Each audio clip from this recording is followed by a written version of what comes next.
नमस्कार दोस्तों, मैं अमन स्वागत करता हूं आपके अपने YouTube चैनल एजुकेशन हब पे। यह बिहार शिक्षक भर्ती के NCERT based question answer series के भूगोल का 9वां क्लास है। और आज के क्लास में हम देखेंगे कक्षा 9 के भूगोल के प्रश्नोत्तर को।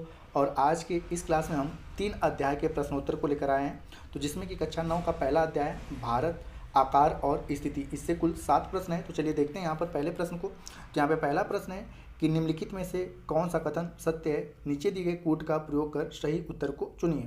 पहला कह रहा है कि भारत देश उत्तरी गोलार्ध में स्थित है, जो कि आपका बिल्कुल सही है। और दूसरा कह रहा है कि भारत का सबसे पूर्वी देशांतर जो है वह 80 डिग्री 7 मिनट है। तो यह बिल्कुल आपका गलत है, क्योंकि भारत का जो सबसे पूर्वी देशांतर है, जो कि अरुणाचल प्रदेश के केवुतु या बालांगू में पड़ता है, वह है आपका 97 डिग्री 25 मिनट। तो इस प्रकार से दूसरा स्टेटमेंट आपका गलत होता है। तो आपका सही ऑप्शन होता है केवल ए, कि पहला वाला आपका सही है। अगला जो क्वेश्चन है कि निम्नलिखित में से कौन सा भारतीय संघराज्य का सबसे दक्षिणीय बिंदु है। ऑप्शन है आपका इंदिरा कॉल या इंदिरा पॉइंट या कन्याकुमारी या पेड्रो पॉइंट। तो हम यहाँ पे बात करते हैं कि इंदिरा कॉल जो है वह भारत का सबसे उत्तरी बिंदु है। इंदिरा पॉइंट जो है वह भारत का सबसे दक्षिणी बिंदु है। और कन्याकुमारी मुख्य भूमि का दक्षिणी बिंदु है।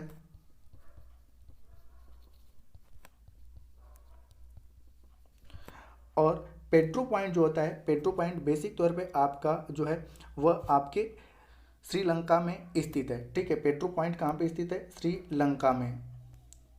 तो इस प्रकार से पूछा है कि भारतीय संघ का सबसे जो दक्षिणी पॉइंट है वह कौन सा है? आपका इंदिरा पॉइंट, जिसको हम लोग पिगमिलियन पॉइंट के नाम से भी जानते हैं। और आपने ये भी पता है कि साल 2004 में जो सुनामी आई थी, उस सुनामी में यह पॉइंट पूर्ण रूप से डूब गया था। तो यहाँ पर सही ऑप्शन होता है आपका बी। अगला क्वेश्चन है कि भारत के संदर्भ में नीचे दिए गए कथनों पर विचार कीजिए। पहला कह रहा है कि भारत का क्षेत्रफल विश्व के कुल भौगोलिक क्षेत्रफल का 3% है, जो कि आपका गलत है। ठीक है, क्योंकि यह कुल मतलब कि भारत का जो क्षेत्रफल है वह विश्व के कुल क्षेत्रफल का कितना है? 2.4, ठीक है, प्रतिशत है। तो पहला वाला स्टेटमेंट इस प्रकार से गलत होता है। और दूसरा स्टेटमेंट आपका कह रहा है कि भारत की उत्तरी पूर्वी सीमा पर भ्रंशोत पर्वत स्थित है। तो आपने पता है कि बेसिक तौर पे भारत की उत्तरी पूर्वी सीमा पर हिमालय स्थित है। ठीक है, हिमालय स्थित है। और हिमालय एक वलित पर्वत है। ठीक है, हिमालय एक वलित पर्वत है। तो इस प्रकार से दूसरा स्टेटमेंट भी गलत होता है। तो आपका सही ऑप्शन होता है डी वाला, कि न तो एक सही है न ही दो सही है। अगला क्वेश्चन है कि पुडुचेरी केंद्र शासित राज्य जो है तीन, मतलब कि उनके जो केंद्र शासित प्रदेश है 3 राज्यों में फैला हुआ है। इनके विभिन्न जिले और उनकी अवस्थितियों के संदर्भ में नीचे दिए गए युग्मों को सम्मिलित कीजिए। तो यहाँ पर आपका जो है कि यनम, तो आप अगर पुडुचेरी को देखेंगे तो यहाँ पे आंध्र प्रदेश है, और आंध्र प्रदेश के कॉर्नर में लिखा होगा यनम, और इसके ब्रैकेट में पुडुचेरी लिखा होगा। उसके बाद नीचे है आपका तमिलनाडु, यहाँ पे आपको कराईकल लिखा मिल जाएगा, और इसके भी ब्रैकेट में आपको पुडुचेरी मिलेगा। और यहाँ पे केरल में आप देखेंगे, जब केरल की उत्तरी सीमा पे, तो यहाँ पे आपको माहे लिखा हुआ मिलेगा, और इसके ब्रैकेट में पुडुचेरी लिखा हुआ मिलेगा। तो ये सभी के सभी आपके सही हैं। तो इस प्रकार से डी वाला ऑप्शन आपका सही होता है। अगला जो क्वेश्चन है कि निम्नलिखित में से भारत के कौन से राज्य अंतर्राष्ट्रीय सीमा के साथ साथ समुद्री सीमा को स्पर्श करते हैं। तो यहाँ पे है राजस्थान। आपने पता है ये अंतर्राष्ट्रीय सीमा पाकिस्तान के साथ तो लगाता है, लेकिन समुद्री सीमा इसका नहीं लगता है। गुजरात की अगर बात करें तो यह भी पाकिस्तान से अंतर्राष्ट्रीय सीमा बनाता है, और साथ ही साथ यह समुद्री सीमा भी बनाता है। मिजोरम जो है वह म्यांमार के साथ अंतर्राष्ट्रीय सीमा तो बनाता है, लेकिन समुद्री सीमा नहीं बनाता है। और पश्चिम बंगाल की अगर बात करें तो यह बांग्लादेश के साथ अंतर्राष्ट्रीय सीमा बनाता है। और साथ ही साथ आप देखेंगे कि आपका जो बंगाल की खाड़ी है उसके साथ यह बेसिक तौर पे समुद्री सीमा भी बनाता है। तो इस प्रकार से दूसरा और चौथा वाला आपका सही है। तो आपका सही ऑप्शन होता है डी, कि गुजरात और पश्चिम बंगाल अंतर्राष्ट्रीय सीमा के साथ साथ समुद्री सीमा भी बनाते हैं। अगला क्वेश्चन है कि निम्नलिखित कथनों पर विचार कीजिए। पहला कह रहा है आपका कि भारत देश की लंबाई उत्तर से दक्षिण की ओर पूर्व से पश्चिम की अपेक्षा अधिक है। तो जो कि आपका बिल्कुल सही है, क्योंकि आपका और दूसरा कह रहा है कि 82.5 डिग्री पूर्वी देशांतर को भारत का मानक समय यामोत्तर माना गया है, तो ये भी आपका सही है। तो इस प्रकार से दोनों स्टेटमेंट आपके सही होते हैं, तो सही होता है आपका ऑप्शन सी। अब यहाँ पे हम देख लेते हैं, तो भारत का जो उत्तर से दक्षिण की जो लंबाई है, ठीक है, वह है 3214 किलोमीटर, और पूर्व से जो पश्चिम की लंबाई है वह है आपका 2933 किलोमीटर। तो यह ईस्ट से वेस्ट का है और यह नॉर्थ से साउथ का है। तो यहाँ पे कहा है उत्तर से दक्षिण की जो लंबाई है वह पूर्व से पश्चिम की अपेक्षा अधिक है। तो यहाँ पर आपका ये इस प्रकार से सही होता है। अगला जो क्वेश्चन है कि पाक जल संधि किन दो देशों के बीच में अवस्थित है। तो आप सभी ने पता है कि पाक जल संधि जो है वह भारत और श्रीलंका के बीच में स्थित है, ठीक है। तो इस प्रकार से सही ऑप्शन होता है आपका बी। तो दोस्तों ये कक्षा 9 के भूगोल का पहला अध्याय रहा। अब हम देखेंगे दूसरा अध्याय, जिससे कुल 14 प्रश्न हैं, और यह अध्याय है प्राकृतिक वनस्पति एवं वन्य प्राणी से। तो इसका जो प्रश्न है कि वह वनस्पति जो मनुष्य की सहायता के बिना अपने आप पैदा होती है और लंबे समय तक बिना किसी मानवीय हस्तक्षेप के उगती हैं, इस प्रकार की वनस्पतियों को हम क्या कहते हैं। तो बेसिक तौर पे इस प्रकार की वनस्पतियों को हम लोग वर्जिन वेजिटेंस कहते हैं, यानी कि अक्षत वनस्पतियों के नाम से इन्हें जानते हैं। अब यहाँ पे जानते हैं कि प्राकृतिक वनस्पतियाँ बेसिक तौर पे उस वनस्पतियों से, मतलब अर्थ बेसिक तौर पे प्राकृतिक वनस्पतियों का अर्थ उन वनस्पतियों से है जो मनुष्य के सहायता के बिना अपने आप पैदा होती हैं और लंबे समय तक बिना किसी मानवीय हस्तक्षेप के उगती हैं। साथ ही इस प्रकार की वनस्पतियों में लंबे समय तक मानवीय प्रभाव भी नहीं पड़ता है और इसीलिए इन्हें अक्षत वनस्पतियों के नाम से जानते हैं। वह अक्षत वनस्पतियाँ जो मूल रूप से भारतीय हैं उन्हें हम लोग देशज कहते हैं, लेकिन जो पौधे भारत के बाहर से लाए गए हैं उन्हें हम लोग विदेशज कहते हैं। तो यहाँ पे आपका सही ऑप्शन होता है सी। अगला जो क्वेश्चन है कि वनस्पति की विविधता के प्रमुख कारण क्या क्या हो सकते हैं। तो आपका ऑप्शन दिया है कि मृदा में विविधता, तो जो कि आपका बिल्कुल सही है कि मृदा की विविधता के कारण बेसिक तौर पे हमें वनस्पतियों में विविधता देखने को मिलती है। तापमान में अंतर के कारण भी हमें वनस्पतियों में विविधता देखने को मिलती है, परंतु नदियों के जल की मात्रा में अंतर के कारण हमें किसी प्रकार की वनस्पतियों में विविधता देखने को नहीं मिलती है। तो इस प्रकार से आपका सही ऑप्शन होता है बी कि 1 और 2 आपके सही हैं। तो आपने पता है कि विभिन्न स्थानों पर अलग अलग प्रकार की मृदाएं पाई जाती हैं जो कि विभिन्न प्रकार की वनस्पतियों का आधार है, जैसे कि मरुस्थल में बलुई मृदा कटीली झाड़ियों के लिए, तथा नदियों के डेल्टा क्षेत्र में जो आपके पर्णपाती वन पाए जाते हैं। भूभाग पर वनस्पतियां बेसिक तौर पे कई प्रकार के पाई जाती हैं। पर्वत पठार एवं तटीय क्षेत्रों में वनस्पतियों में बेसिक तौर पे हमें विभिन्नता देखने को मिलती है। तो बेसिक तौर पे यहाँ पे कि मृदा में विविधता और तापमान के अंतर के कारण हमें विभिन्न प्रकार की वनस्पतियों का, ठीक है, विविधता देखने को मिलता है। अगला क्वेश्चन है कि निम्नलिखित में से किस राज्य में वनों का प्रतिशत सर्वाधिक है। तो यहाँ पे जो आपका सही ऑप्शन होता है वह है कि मिजोरम में सर्वाधिक वनों का हमें प्रतिशत देखने को मिलता है। दिसंबर 2019 में 16वां जो वन रिपोर्ट जारी किया गया था, उस दृष्टि से सर्वाधिक जो क्षेत्रफल था वनों का वह आपका मिजोरम का था, और जिसमें 85.41% वन क्षेत्रफल यहाँ पर पाया गया था। और दूसरे स्थान पर आपका था अरुणाचल प्रदेश, और ये स्थितियाँ वर्तमान समय में भी बनी हुई है। तो ठीक है, यह स्थितियाँ वर्तमान समय में भी बनी हुई है कि सर्वाधिक वन प्रतिशत वाला राज्य कौन सा है, आपका मिजोरम, और दूसरे नंबर पे आपका अरुणाचल प्रदेश आता है। अगला जो क्वेश्चन है कि निम्नलिखित में से किस केंद्र शासित प्रदेशों में वनों का क्षेत्रफल सबसे कम है। तो यहाँ पे पूछा है कि सबसे कम किस में है, तो आपका सही ऑप्शन होता है डी कि दमन दीव में सबसे कम वन क्षेत्रफल हमें देखने को मिलते हैं।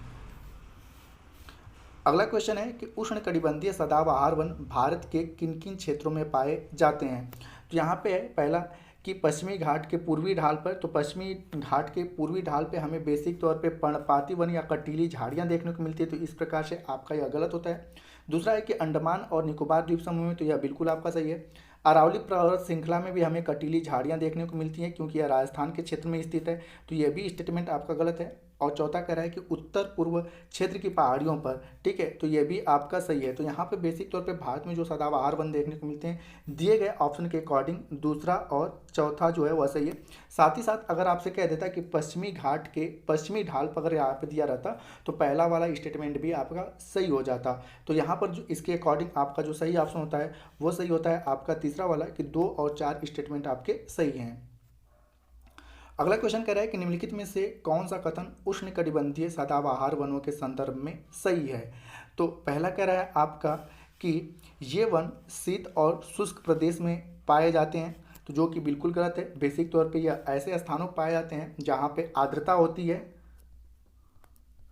और शुष्क नहीं, बेसिक तौर पे वहाँ पे क्या होता है, आर्द्रता होती है, वैसे स्थानों में पाए जाते हैं। दूसरा कह रहा है कि इन वनों में के क्षेत्रों में वार्षिक वर्षा जो होती है वह 200 सेंटीमीटर से अधिक होती है, तो यह बिल्कुल आपका सही है। लेकिन पहला वाला आपका गलत है कि ऐसे क्षेत्रों में पाए जाते हैं जहाँ पर आर्द्रता पर्याप्त मात्रा में होती है। तो इस प्रकार से आपका जो सही ऑप्शन होता है वह बी वाला होता है, केवल दूसरा स्टेटमेंट आपका सही है। अगला क्वेश्चन है कि भारत में सर्वाधिक क्षेत्र पर किस प्रकार के वनों का विस्तार है। तो आप सभी ने पता है कि भारत के सर्वाधिक क्षेत्र पर उष्णकटिबंधीय पर्णपाती वनों का विस्तार हमें देखने को मिलता है, तो इस प्रकार से सही ऑप्शन होता है आपका ए।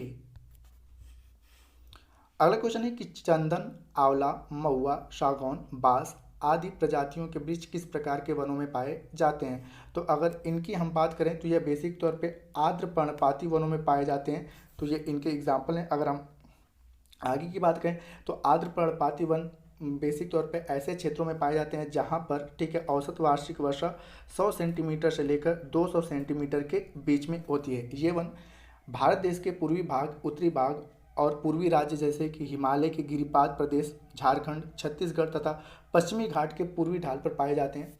सागौन इन वनों में सबसे महत्वपूर्ण वृक्ष है। बांस, चंदन, आंवला, महुआ, कुसुम, अर्जुन, सहतूत आदि भी जो हैं वह आपके पर्णपाती वनों के ही वृक्ष हैं।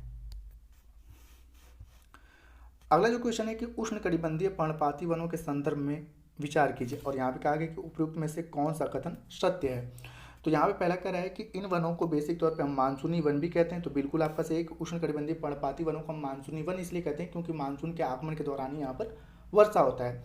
दूसरा कह रहा है कि ये वन उन क्षेत्रों में पाए जाते हैं जहाँ पर वार्षिक वर्षा जो होती है, औसत वार्षिक वर्षा 70 सेंटीमीटर से कम होती है, तो ये वाला स्टेटमेंट आपका गलत है। बेसिक तौर पे ये वन ऐसे स्थानों पर पाए जाते हैं जहाँ पर वार्षिक औसत वर्षा 70 सेंटीमीटर से 200 सेंटीमीटर के बीच होती है।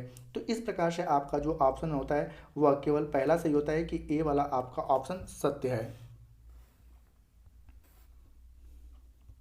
अगला क्वेश्चन है कि निम्नलिखित कथनों पर विचार कीजिए। पहला कह रहा है, और यहाँ पे कहा गया है कि उपरोक्त में से कौन सा कथन सत्य है। तो पहला कह रहा है कि पर्वतीय क्षेत्रों में ऊंचाई बढ़ने के साथ साथ प्राकृतिक वनस्पतियों में भी बदलाव आ जाता है, जो कि बिल्कुल सही है। आप हिमालय की तलहटी में आप देखते हैं कि हिमालय की तलहटी में कुछ अन्य प्रकार की वनस्पतियाँ, और जैसे जैसे आप ऊंचाई पे जाओगे यहाँ पर कुछ अन्य प्रकार की वनस्पतियाँ आपको देखने को मिलती हैं। तो पहला वाला स्टेटमेंट आपका सही होता है। दूसरा कह रहा है कि हिमालयी पर्वत श्रृंखला में उष्णकटिबंधीय वनों से लेकर टुंड्रा प्रदेश में पाई जाने वाली प्राकृतिक वनस्पतियां भी देखने को मिलती हैं, तो दूसरा स्टेटमेंट भी आपका सही होता है। तो इस प्रकार से सही ऑप्शन होता है सी वाला कि 1 और 2 दोनों के दोनों सही हैं। अगला जो क्वेश्चन है कि मैंग्रोव वनों के संदर्भ में नीचे दिए गए कथनों पर विचार कीजिए। पहला कह रहा है कि मैंग्रोव तटवर्ती क्षेत्रों में जहाँ ज्वार भाटा आते हैं वहाँ सबसे महत्वपूर्ण वनस्पति है, जो कि बिल्कुल सही है क्योंकि मैंग्रोव वन जो होते हैं वह तटों को काटने से बचाते हैं, और यह तट कहाँ पाए थे, समुद्रों के किनारे, तो इसके लिए बेसिक तौर पर एक महत्वपूर्ण वनस्पति हो जाती है। दूसरा कह रहा है कि मैंग्रोव पौधों की जड़ें पानी में डूबी रहती हैं, तो यह भी आपका सही है क्योंकि यह पानी में इस प्रकार से डूबी रहती हैं और हल्की फुल्की यह बाहर इस प्रकार से निकली रहती हैं। तो इस प्रकार से दोनों के दोनों स्टेटमेंट आपके सही होते हैं, और आपका सही ऑप्शन होता है सी वाला। अगला क्वेश्चन है कि निम्नलिखित में से किन नदियों के डेल्टाई भाग में मैंग्रोव वन पाए जाते हैं। तो यहाँ पे गंगा, गोदावरी, कृष्णा या महानदी, तो ये सभी की सभी नदियाँ कहाँ पे समुद्रों से जाकर मिलती हैं, और बेसिक तौर पे मैंग्रोव वन जो होते हैं वह नदियों के डेल्टाई क्षेत्र में ही पाए जाते हैं। तो ये सभी नदियों के डेल्टाई क्षेत्र में हमें बेसिक तौर पे मैंग्रोव वन देखने को मिलते हैं। तो इस प्रकार से सही ऑप्शन होता है आपका डी कि सभी के सभी आपके सही हैं। अगला क्वेश्चन है कि भारत में निम्नलिखित में से किन जीवमंडलों या निचयों को यूनेस्को द्वारा वैश्विक नेटवर्क पर मान्यता प्राप्त है।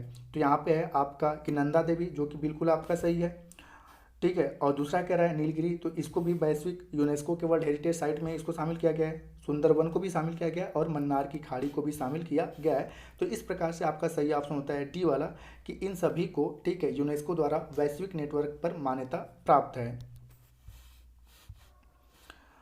अगला जो आपका है कि वो आपका सूची को सुमेलित करना है, तो यहाँ पे जीवमंडल दिया है और राज्यों के बारे में दिया है। तो आपने पता है कि नंदा देवी जो जीवमंडल है वह उत्तराखंड में है, यह बिल्कुल आपका सही सुमेलित है। नोकरेक जो है वह मेघालय में है, तो ये भी आपका सही है। डिब्रू साइखोवा जो है वह असम में है, ये भी आपका सही है।